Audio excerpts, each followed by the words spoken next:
This morning's reading is something that was written by the Reverend Forrest Church. It's contained in his last book entitled Love and Death. He writes, "Life is difficult, fragile, painful, unpredictable, unfathomable, and limited. Simply put, everyone suffers. That is a given. Suffering is a birthright far more inalienable than happiness. And the shares are not allotted evenly. We need not look far to find evidence of this. Since neither justice nor injustice is distributed proportionately, life is anything but fair. Not only does the rain fall, but the sun also shines on both the just and the unjust. Yet all is not hopeless. Despite our ignorance and suffering, hope emerges in the lifelines that connect us. The preacher in Ecclesiastes begins by finding meaning in our common fate. Quote, "The right happiness for men and women is to eat and drink and be content with all the work we have to do under the sun during the few days God has given us to live, since this is the lot assigned to all of us." End quote. Church goes on to say, "We cannot avoid adversity, loss, or failure, but we do have a choice of how we will respond to it. One person's response to illness might be to equate health with happiness. Never mind that she was not particularly happy all those years when she was healthy. But now she knows the real value of health, having lost it. Another person might respond very differently. For the first time in her entire life, she might live each day remaining to her fully, taking special pleasure in common things, savoring her time with loved ones, knowing it to be brief and therefore all the more precious. Everyone suffers, but not everyone despairs. Despair is a consequence of suffering only when affliction cuts us off from others. It need not. The same suffering that leads one person to lose all hope can easily promote empathy, a felt appreciation for other people's pain. Grief, failure, even death can thus be sacraments. Not that suffering is valuable in and of itself. If one suffers alone, suffering is no elixir. A sacrament symbolizes communion, the act of bringing us together. Suffering brings us together when we discover the lifelines that connect our hearts." The words of the Reverend Forrest Church, which we will contemplate more fully in our message upcoming. Whether you love them or hate them, you're probably like a majority of the people who are probably happy that the holidays are over. I guess, see? Even if Christmas is your favorite season, you know that we can't celebrate at that pace all the year round. And we also know that for many, the holidays are challenging. The holidays can be a welcome relief from our ordinary day-to-day struggles, but they can also highlight them or contrast them against the overly idealized picture we have of what the so-called normal family or normal people should be like. They can have a bittersweet quality to them too, as they remind us of our losses, of who's no longer around to gather for the celebration. They can be particularly tough for those who struggle throughout the year with mental health challenges, with substance abuse and addiction, with difficult or dysfunctional family situations. And so today we return to ordinary time. Christmas is past, New Year's is behind us. It's time to resume our ordinary lives. And let me tell you that that is no small feat, to live our ordinary lives. Let's face it, life is hard. It's beautiful too, no doubt, but every day we are called to face our own personal demons and dragons. As Forrest Church told us in today's reading, life is difficult, fragile, painful, unpredictable, unfathomable, and limited. Simply put, he writes, everyone suffers. That is a given. Happy New Year.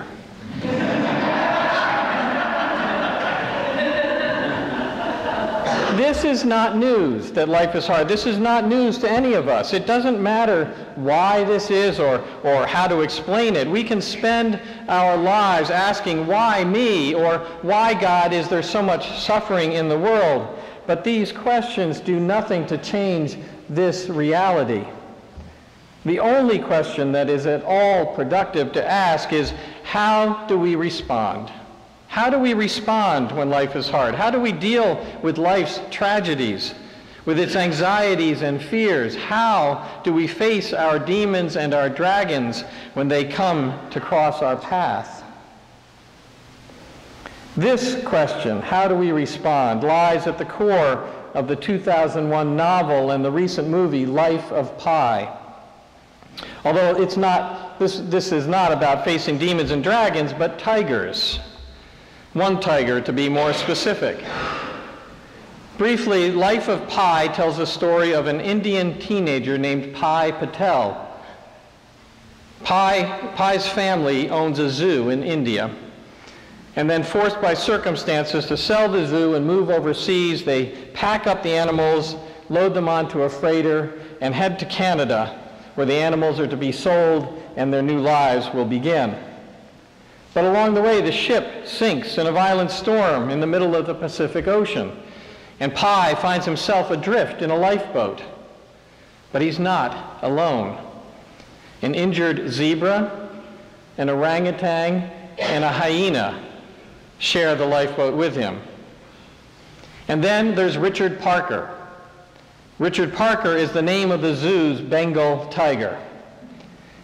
After the hyena dispatches the zebra and the ape, Richard Parker, who's been hiding beneath a tarp in the lifeboat, reveals himself in a most sudden and violent way, killing the hyena. Then he turns his sights on Pi.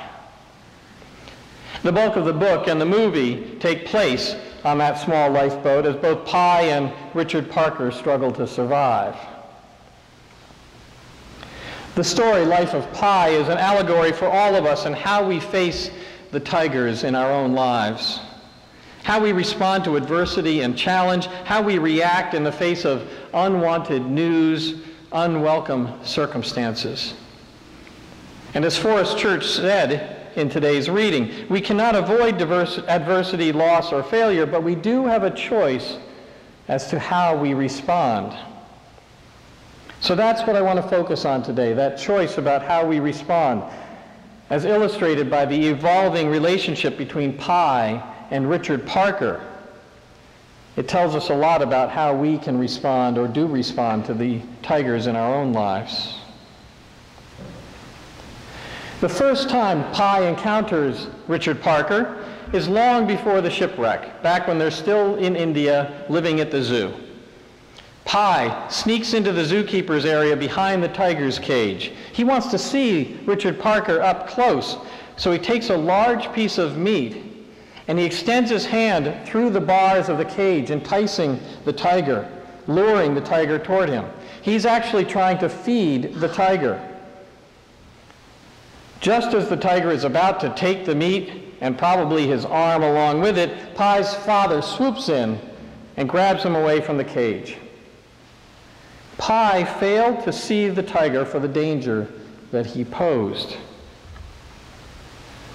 And I wonder how many times in our lives do we fail to see the danger at our own doorstep, to recognize it for what it is. How often do we actually feed the tiger before we recognize the threat that it's causing us or maybe our families? I can stop drinking anytime I want, we tell ourselves. It's not affecting my work or my family.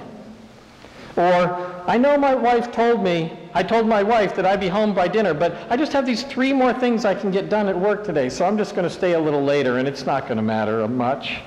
She'll understand. Or maybe, oh, that pain in my side, it's nothing to worry about, no big deal, I don't need to see a doctor. Pi was simply naive about the danger that Richard Parker posed to him. We, on the other hand, are often in outright denial of the existence of those things that can bring us or our families harm. We believe we have control and power over them, or maybe that they're not even real. That we can keep the tiger at bay by the force of our own willpower, or by simply pretending that it doesn't exist. Pi was saved from his own naivete by his father's intervention. We are often not so lucky when it comes to our own denial. Pi's next encounter with Richard Parker comes on the lifeboat shortly after the shipwreck. Pi doesn't know that the tiger is on board. As I said, he's hiding underneath a tarp. And Richard Parker's appearance is violent. So Pi could no longer deny, once it was there, once he saw it, that he was sharing a lifeboat with an angry beast. So what does he do? What does he do? Well, the first thing he does is he builds his own small raft out of life jackets. And he attaches it by a rope to the lifeboat, and he climbs onto this small raft to avoid the danger that Richard Parker poses. So Pi couldn't go far. He was stuck being attached to the lifeboat and his tiger. But I wonder, when thinking about this, how many times do we try to escape our own tigers, avoid our own tigers? How many times do we recognize a danger but then turn our backs on it? Perhaps we escape the pressures of home life by working longer hours. Maybe we immerse ourselves in video games or other outlets. Facebook, anyone? To avoid dealing with the things that demand our attention. Tiger, tiger, how do I avoid thee? Let me count the ways. There's no denying that there was a tiger in the lifeboat. Pi just wanted to avoid dealing with it for as long as he could. Even after we stop denying the existence of our own personal tigers, consider the lengths that we go to avoid dealing with them. When it becomes clear that that escape and avoidance won't work any longer, Pi tries to stake out his own territory on the lifeboat. "This is my space," he cries to Richard Parker, "and that is your space." Peaceful but separate coexistence is what he's seeking. But this course of action fails miserably as the tiger doesn't respect the boundary that Pi tries to establish. Without that separate raft as an option, Pi is finally forced to confront Richard Parker. And so he tries to make the tiger submit to his will, to his power. A tiger cannot be tamed, Pi says, but he can be trained. And so using a stick and some fresh fish, he works to teach Richard Parker how to respect him, how to live with Pi. And Pi trains himself to keep a vigilant eye on the tiger. And so an uneasy truce is established between the two occupants of the lifeboat. This leads me to ask, what does it take for us to confront our own tigers? Do we do it willingly? Do we jump in with both feet, anxious to tackle the challenges that life throws at us? I don't know many people who do that. I know I certainly don't. More often than not, we're like Pi, facing our tigers only when we've exhausted all our other options. Perhaps when our health deteriorates, we keep missing work, or when our drinking leads to an accident and revocation of our license, when our spouse threatens to walk out on us if we don't go see a counselor together. Even when the tiger is staring us square in the face, we sometimes refuse or fail to see it. And that is, of course, at our own peril. So assuming we do finally go eyeball to eyeball with the beast, what do we do? How do we respond? You heard Jen's reflection about her migraines and how at first she tried to beat them into submission, essentially. And is that what we try to do? Or do we issue a sort of a take no prisoners attitude and bring all our power to bear to defeat what we're facing? Do we seek to make it bend to our will? Do we treat the tiger as a problem to be solved, a lock that can be opened if we only had the right key? Or do we try to engage the tiger on its own terms, understanding that reacting isn't the same as or as effective as responding, realizing perhaps that this is about a process rather than a problem to be solved? One of the key questions that Pi didn't face that we do, Pi didn't have the luxury to consider it because he was alone in the middle of the ocean, but do we choose to face our tigers alone, by ourselves, or do we rally others around us? Sometimes our stoic independence calls us to bear our burdens privately, to withdraw from the world and fight our own secret battles. How many of us try to get by on our own, not wanting to bother or to burden others? Or maybe we keep silent, not because we're strong, but because we're unwilling to reveal our weakness, that vulnerable part of ourselves. We don't want to reveal that to others, maybe even to the people who are closest to us. And the way we answer this question of do we go it alone or do we invite others to help us, can quite literally mean the difference between life and death.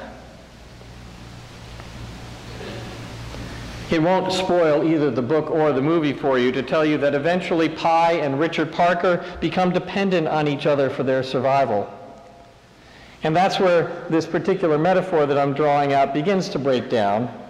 But before I talk about that, I will tell you that Pi has one more critical experience as it relates to his predicament. He and Richard Parker are months into their journey. They're both emaciated. Pi is sunburned, his rations are running low, and then in the distance he sees a violent thunderstorm approaching. It's the kind of storm that would sink a ship, much less a tiny lifeboat.